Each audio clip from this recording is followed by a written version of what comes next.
Friends, lovers and the big terrible thing Canadian American actor Matthew Perry द्वारा 2022 में लिखा गया एक मेमोआर है जो उनकी लाइफ में आई मुश्किलों और अच्छी चीजों दोनों को बड़े डिटेल में एक्सप्लेन करता है। मशहूर सिटकॉम फ्रेंड्स के एक्टर मैथ्यू पेरी 1969 में कनाडा में पैदा हुए थे और बचपन में वो बहुत ही रोंदू किस्म के थे। जब वो 9 महीने के थे उनके पेरेंट्स का डिवोर्स हो गया और वो अपनी माँ के साथ रहने लगे क्योंकि उनके पापा हीरो बनने कैलिफोर्निया चले गए। सबका अपना अपना सपना होता है। मैथ्यू पेरी की माँ अपनी जॉब में बहुत बिजी रहती थी। वो कनेडियन प्राइम मिनिस्टर के लिए एज अ प्रेस सेक्रेटरी काम करती थी, जिससे हमारे मैथ्यू पेरी काफी नेग्लेक्टेड से फील करने लगे, जैसे कि उनका कोई है ही नहीं। मैथ्यू पेरी काफी टैलेंटेड टेनिस प्लेयर थे जो कि 14 साल की उम्र से नेशनल लेवल पर खेला करते थे। इसके बाद उनकी माँ दूसरी शादी करती है जिससे 2 लड़कियां और पैदा होती हैं। हालांकि मैथ्यू पेरी अपनी बहनों से बहुत प्यार करते हैं, लेकिन साथ ही वो एक आउटसाइडर फील करने लगते हैं कि भाई मैं तो इस फैमिली का हिस्सा हूं ही नहीं। तो वो एक रेबल बन जाते हैं, जैसे कि आमतौर पर टीनेजर्स बन जाते हैं। वो स्मोकिंग, ड्रिंकिंग ये सब शुरू कर देते हैं। फिर जब वो 15 साल के हो जाते हैं तो वो बोलते हैं कि भाड़ में जाए ये सब, और अपने असली पापा के साथ कैलिफोर्निया चले जाते हैं एक एक्टर बनने का सपना लेके।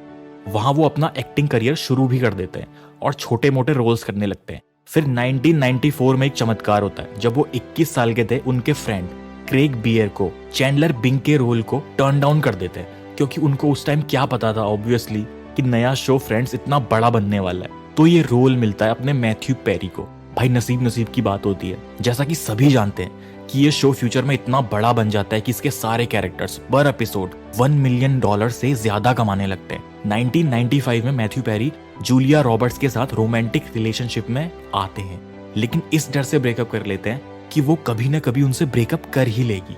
ये फिर एक पैटर्न बन जाता है जिसमें उनको लगने लगता है कि सारी लड़कियां उनसे कभी न कभी फ्यूचर में ब्रेकअप कर ही लेंगी, तो इससे पहले मैं ही कर लेता हूँ। इसके बाद उनको ड्रग्स लेने का एडिक्शन लग जाता है और 55 गोलियां पर डे कंज्यूम कर रहे होते हैं। इसके बाद उनको रिहैब जाने की नौबत आ जाती है और 20 सालों में वो 15 बार रिहैब जाते हैं और उनके $9 मिलियन ऐसे ही उड़ जाते हैं। ड्रग्स के साथ साथ उनको शराब का एडिक्शन भी था और कई बार उनकी बड़े बड़े हॉस्पिटल्स में ट्रीटमेंट भी हुई है।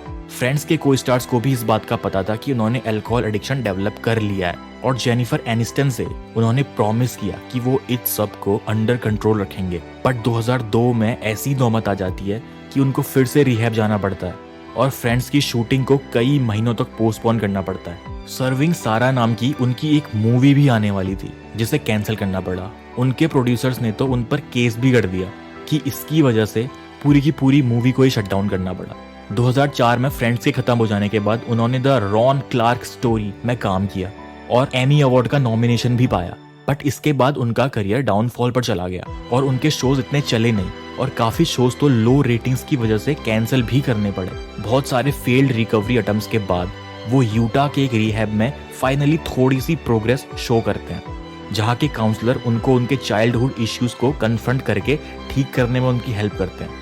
इसके बाद पेरी को एक नया पर्पस मिल जाता है और वो ऐसे ही ड्रग कोर्ट्स को इस्टेब्लिश करने में कैंपेन शुरू कर देते हैं, लेकिन ये कैंपेन भी उनका फेल हो जाता है, जिससे उनका ये न्यूली फाउंड पर्पस तो बर्बाद हो ही जाता है, साथ ही बहुत सारे पैसे भी बर्बाद हो जाते हैं। लास्ट में उनको ये सारे हेल्थ कोर्ट्स मजबूरी में बेचने पड़ जाते हैं। फिर उनका दोबारा से ड्रग्स और अल्कोहल का एडिक्शन शुरू हो जाता है। 2016 में वो अपने खुद के stage play the end of longing में नजर आते हैं, लेकिन शो को इतने गंदे रिव्यूज और पुअर रिसेप्शन मिलता है कि उनकी उम्मीद और ज्यादा डगमगाने लगती है।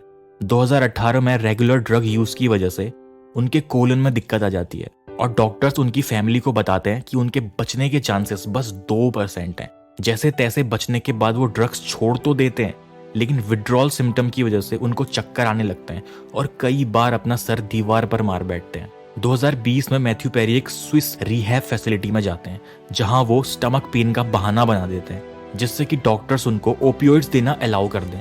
ओपियोइड्स की नशे में वो अपनी गर्लफ्रेंड को प्रपोज कर देते हैं। नौबत यहाँ तक आ जाती है कि ड्रग्स की वजह से 5 मिनट के लिए उनका हार्ट स्टॉप हो जाता है। CPR से डॉक्टर्स उनको बचा तो लेते हैं, लेकिन इस प्रोसेस में उनकी सेवरल रिब्स टूट जाती हैं। होश में आने के बाद उनको यह याद तक नहीं रहता कि उन्होंने अपनी गर्लफ्रेंड को प्रपोज भी किया था। स्मोकिंग का भी उनको ज्यादा एडिक्शन था।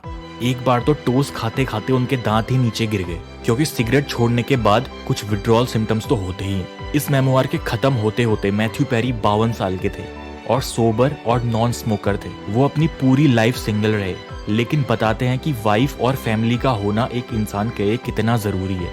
इस बुक को लिखने का उनका एक ही पर्पस है कि जो गलतियां उन्होंने की वो दूसरे ना कर सके। ये थी बढ़िया और crisp summary friends, lovers and the big terrible thing की। नेक्स्ट समरी किस पर बनाऊं कमेंट करो और चैनल को सब्सक्राइब करो।